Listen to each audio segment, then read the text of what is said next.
ವಿದ್ಯುತ್ ಖಾಸಗೀಕರಣ ಆಗ್ತದಂತೆ ಮೆಸ್ಕಾಂನವರು ಪ್ರತಿಭಟನೆ ಮಾಡುವುದಲ್ಲ.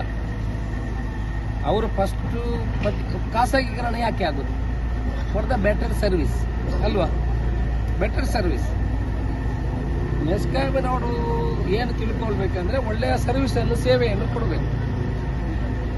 ಕರೆಂಟ್ ಅಂದ್ರೆ ಏನು? ನೀವು ಇದು ಕೊಡುದು, ದುಡ್ಡು ಕೊಡುದು, ತಗೊಳ್ಳುದು. ಅಂಗಡಿಯಿಂದ ಸಾಮಾನು ತಂದಾಗೆ ಅದಕ್ಕೆ 25 ಅವನಿಗೆ ಕೊಡಲಿಕ್ಕೆ ಆಗುದಿಲ್ಲ, 25 ನಿಬಂಧನೆಗಳು, ಇನ್ನೊಂದು ಕರೆಂಟ್ ಹೋದ್ರೆ 3 ದಿವಸ ಬರುವುದಿಲ್ಲ. ನಾನು ಅವರಿಗೆ ಹೇಳಿದೆ, ಆಯ್ತು ಮೆಸ್ಕಾಂ ಒಳ್ಳೆಯ ಸಂಸ್ಥೆ ಇದೆ, ಒಳ್ಳೆಯ ರೀತಿಯಲ್ಲಿ ಕೊಡ್ತದೆ, ನೀವು ಇನ್ನಷ್ಟು ಸೇವಾ ಮನೋಭಾವನೆಯನ್ನು ತನ್ನಿ, ಜನರಿಗೆ ಸೇವೆಯನ್ನು ಜಾಸ್ತಿ ಕೊಡಿ, ಫೋನ್ ತೆಗಿಲಿಕ್ಕೆ ಕಲೀರಿ.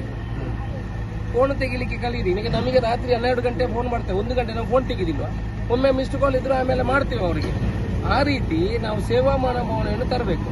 ಅವ್ರು ಒಳ್ಳೆ ರೀತಿಯಲ್ಲಿ ಮಾಡ್ತಾರೆ, ಇನ್ನಷ್ಟು ಅದು ಇಂಪ್ರೂವ್ಮೆಂಟ್ ಆಗಬೇಕು. ಮಾಡದಿದ್ರೆ ಆಟೋಮೆಟಿಕಲಿ ಪ್ರೈವೇಟ್ನವರು ಒಳ್ಳೆ ಸೇವೆ ಕೊಡ್ತಾರೆ. ಈಗ ಗವರ್ಮೆಂಟ್ ಬಿಲ್ಡಿಂಗ್ ನೋಡಿ, ಪ್ರೈವೇಟ್ ಬಿಲ್ಡಿಂಗ್ ನೋಡಿ, ಹೇಗೆ ಅದಕ್ಕೆ ನಿಮ್ಗೆ ಗೊತ್ತಾಗುದಿಲ್ಲ ಇದು ನೋಡುವ ಗವರ್ಮೆಂಟ್ ಬಿಲ್ಡಿಂಗ್ ಅಂತ, ಇದು ಪ್ರೈವೇಟ್ ಅಂತ ಗೊತ್ತಾಗ ಹೇಗೆ? ಅದು ಅವನಿಗೆ ವೈಯಕ್ತಿಕ ಆಸೆ ಇದೆ ಅದರಲ್ಲಿ. ಗವರ್ಮೆಂಟ್ ಅಂದ್ರೆ ವೈಯಕ್ತಿಕ ಯಾರಾದ್ರೂ ದುಡ್ಡು ಅಂತ. ಅದಕ್ಕೆ ಇವರು ಕೂಡ ಹಾಗೆ ಸರಕಾರಿ ಅಂತ ಕೆಲಸ ಮಾಡಬಾರ್ದು.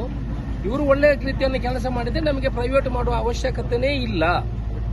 ಇವರು ಅದನ್ನು ತೋರಿಸಬೇಕು. ಇಲ್ಲ ಅಂತಂದ್ರೆ ಆಟೋಮೆಟಿಕಲಿ ಡೆವಲಪ್ಮೆಂಟ್ ಇಸ್ ಅವರ ಮೋಟೋ, ಹೋಗ್ಬೇಕಾಗ್ತದೆ, ಅದಕ್ಕೆ ಏನಿಲ್ಲ. ಬಟ್ ಇವರಿಗೇನು ತೊಂದರೆ ಆಗದ ರೀತಿಯಲ್ಲಿ ಸರ್ಕಾರ ಹೋಗ್ತದೆ, ಇವ್ರಿಗೆ ಯಾವ ತೊಂದರೆ ಮಾಡೋದಿಲ್ಲ. ನಾನು ಹೇಳೋದು ಸರ್ಕಾರ ಕ್ಷೇತ್ರದಲ್ಲೇ ಇರಲಿ, ಆದರೆ ಇವರು ಸರ್ವಿಸ್ ಅನ್ನು ಒಳ್ಳೇದು ಮಾಡಬೇಕು ಅಂತ ನಾವು ಮನವಿ ಮಾಡ್ತೀವಿ.